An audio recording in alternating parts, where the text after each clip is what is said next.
बाबू पिता प्रधान बाबू बहुत जड़े मिष्टभाषी लोक करते मंत्रित्व समय ओडिशा रे राष्ट्रीय राजपथ निर्माण रे कंट्रीब्यूशन बहुत मेजर था।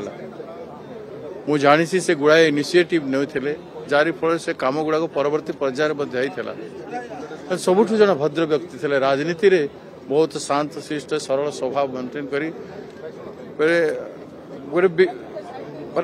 विचित्र व्यक्तित्व थे। क्रिटिसिजम किसी से भाया व्यक्तित्व थे। मो सांगे बहुत सुंदर संपर्क था। अनेक थर पार्लियामेंट आम कथबार्ता व्यक्तिगत भाव में बहुत सुंदर संपर्क बहुत व्यक्तिगत अनुभव अच्छे कथबार्ता आत्मीयता भी मो सांगे सुंदर भाव भल कथबार्ता होते। अनेक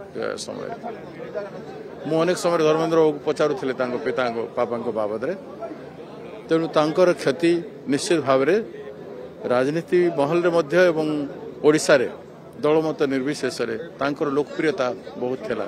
तेणु तांको आमे भक्तिपूत श्रद्धांजलि दौचु। आम दल तरफ आमे समस्ते आसीचु।